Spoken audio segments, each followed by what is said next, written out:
Menjelang Pilpres 2024, cukup banyak pihak yang bikin polling siapa capres dan cawapres terbaik. Yang bikin polling tersebut mulai dari akun YouTube Refly Harun yang hasilnya mengerikan, yakni Ganjar hanya 6%, Anies 86% dan Prabowo 8%.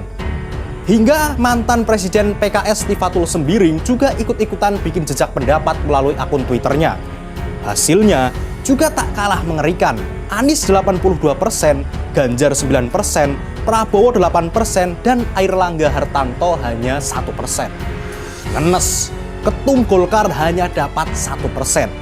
Hanya saja Airlangga tidak perlu berkecil hati, karena polling yang dilakukan oleh Tifatul itu bukan untuk mengetahui siapa cawapres yang memiliki elektabilitas tertinggi, melainkan untuk mengetahui followersnya yang cenderung mendukung siapa. Hasilnya, banyak pengikut akun Twitter mantan Menkominfo era SBY tersebut mendukung Anies. Dan itu wajar, karena PKS sudah mendeklarasikan dukungannya kepada mantan Gubernur DKI sebagai Capres 2024 jauh-jauh hari. Begitupun dengan Metro TV.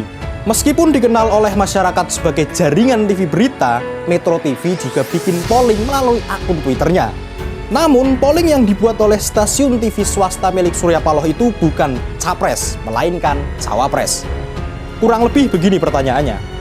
Siapa bakal cawapres yang paling layak atau yang paling diinginkan oleh masyarakat di antara nama-nama berikut? AHY, Erick Thohir, Mahfud MD, serta Ridwan Kamil. Hasilnya cukup mengejutkan. AHY mendapatkan suara tertinggi yakni 41%. Disusul oleh Mahfud MD 29%. Dan Erick Thohir 17%. Sementara Ridwan Kamil mendapatkan suara terendah yakni 13%. Jelas, jejak pendapat ini membuat kader Partai Demokrat semakin jumawa atau semakin pede menyodorkan nama ketumnya sebagai cawapres Anies. Tidak menunggu waktu lama, polling itu dihapus oleh Metro TV. Pertanyaannya, kenapa dihapus? Bukankah menggelar jejak pendapat tidak dilarang di negeri ini, serta tidak melanggar UU ITE? Beberapa pihak lain seperti ILC, Viva.co.id, dan TV One juga pernah bikin polling. Mereka biasa-biasa saja alias nggak ditangkap polisi. Ternyata dihapus karena hasilnya tidak sesuai harapan Metro TV. Metro TV berharap nama AHY mendapatkan suara terendah, namun malah memperoleh suara yang tertinggi. Hanya saja Metro TV kalah cepat dibandingkan warganet. Pasalnya, sebelum jejak pendapat tersebut dihapus, sudah keburu di-screenshot, diselamatkan duluan oleh pengguna akun Twitter yang lain. Di samping itu, ulah Metro TV tersebut ternyata juga diketahui oleh kader Partai Demokrat, Cipta Pancalaksana. Melalui akun Twitternya, anak buah AHY itu mengatakan, "Kenapa dihapus, Min?" Hingga cuitan pancagagap tersebut dikomentari oleh loyalis Partai Demokrat garis keras sekaligus pemilik akun Twitter Andri_3Y. Sebagai kader militan, gue dukung Demokrat keluar dari koalisinya Nasdem. Buat poros baru sama Golkar dan PKB saja. Nasdem terlalu naif, demikian ujarnya. Hanya saja patut disayangkan, Metro TV gak jawab pertanyaan dari Panca tersebut. Namun apapun itu, biarlah Panca yang mati penasaran.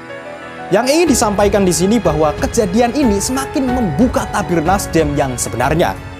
Nasdem pada intinya nggak mau AHY jadi cawapres Anies. Itulah kenapa ketika media yang menjadi corongnya yakni Metro TV bikin polling yang kira-kira bakal menguntungkan mantan Komandan Korgasma itu auto dihapus.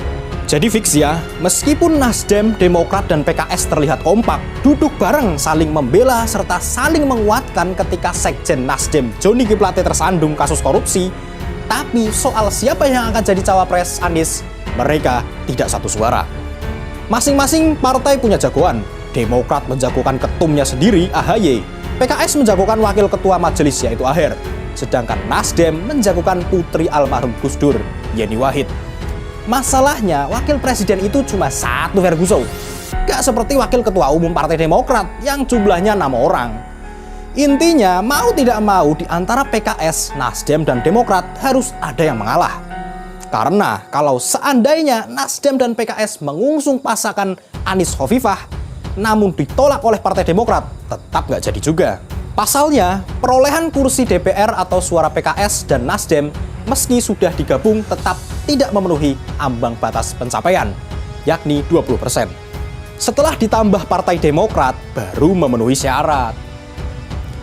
Begitupun ketika Partai Demokrat tetap ngotot mengusung Anies AHY dan didukung oleh PKS. Ketika ditolak oleh Nasdem, tetap gak jadi koalisi perubahan.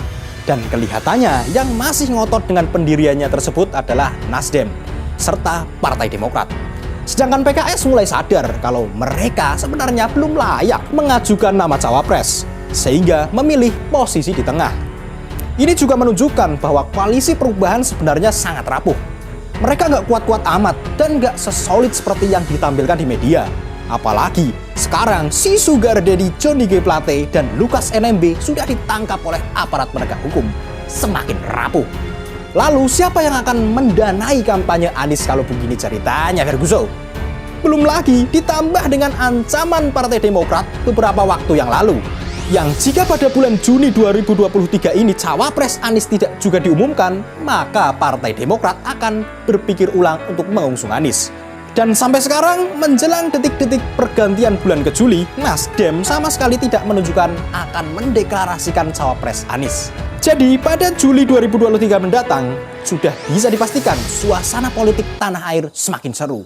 Karena tidak menutup kemungkinan Demokrat pindah gerbong mendukung Prabowo. Asli, semakin mendekati Pilpres, koalisi perubahan semakin ruwet. Bagaimana menurut Anda? Salam NKRI. Siap melawan perusuh negeri dan perbudakan. Kami siap mengusir pengasuh generasi